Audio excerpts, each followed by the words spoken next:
Ayan, mag-isa lang kasi siya sa buhay. Galing pa pala silang Tacloban.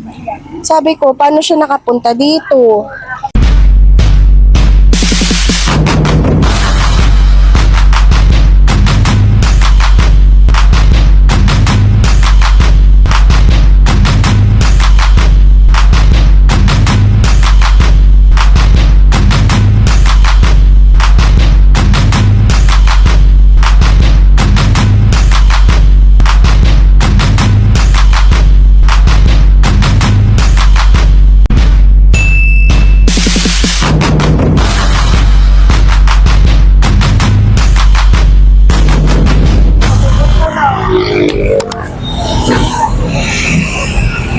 Hi, Tay.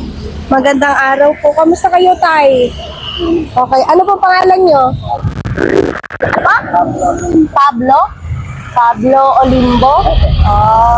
Saan kayo nakatira, Tay? Dito po. Nasa pa ang pamilya nyo?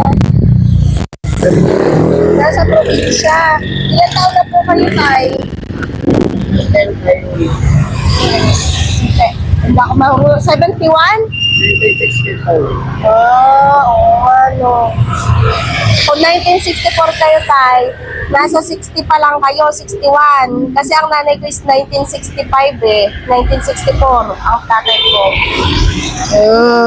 Lagi po kayo dito. Tacloban.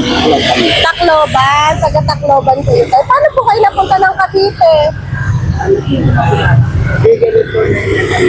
Ano po? Saan po? Piggery?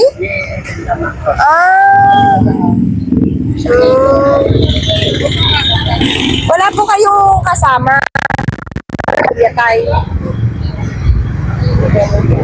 Wala po ba kayong asawa, anak, gano'n? As in, mag-isa lang po kayo sa buhay? Ganun po ba? Guys, bali, magpapakilala kami sa inyo. Kami po si Kapisumo Vlog. Tapos, kami po ay tumutulong po sa mga katulad niyo po tayo na homeless po and sa mga tao na ngailangan. Pero tayo, yung maitutulong po namin sa inyo is parang pangunang lunas lamang po, no? Simpleng bagay lang po yung maibibigay namin, pero sana po makatulong po sa akin kahit papaano.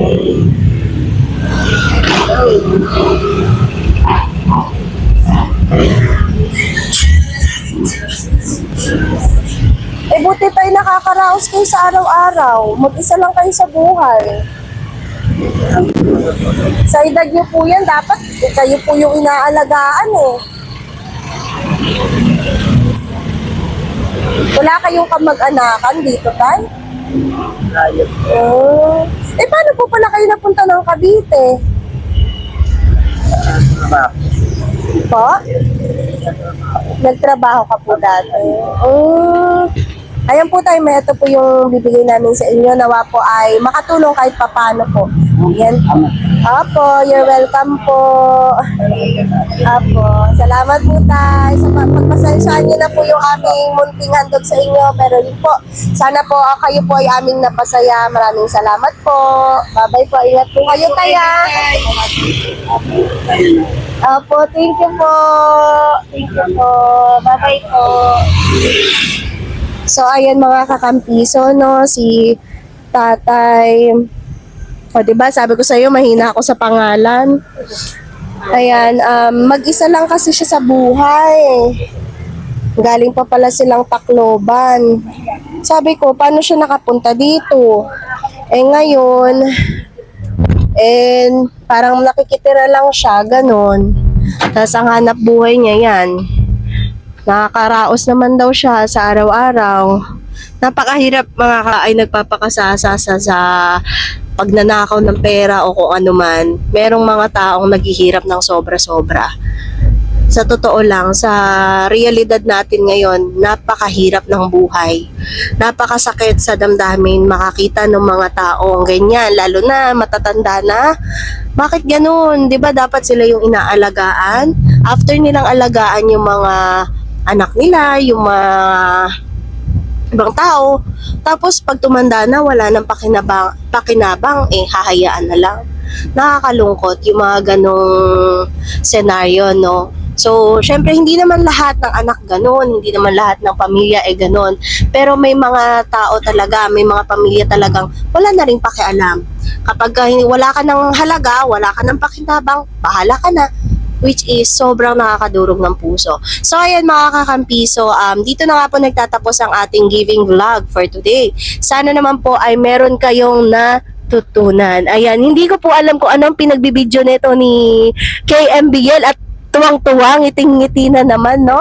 Mukhang ginagaya ang aking salita ni KMB Ray. Huwag kayong mag-alala at makikita ko yan at i-edit ko yan para maging masaya kayo. Ayan, so mga kakampiso, masaya ba kayo? Yes! Gano'ng kasaya? Masaya! O, patingin! O, yun! So, ayan mga kakampiso, thank you for watching and see you on our next vlog! Bye! Ay, tulog pala siya.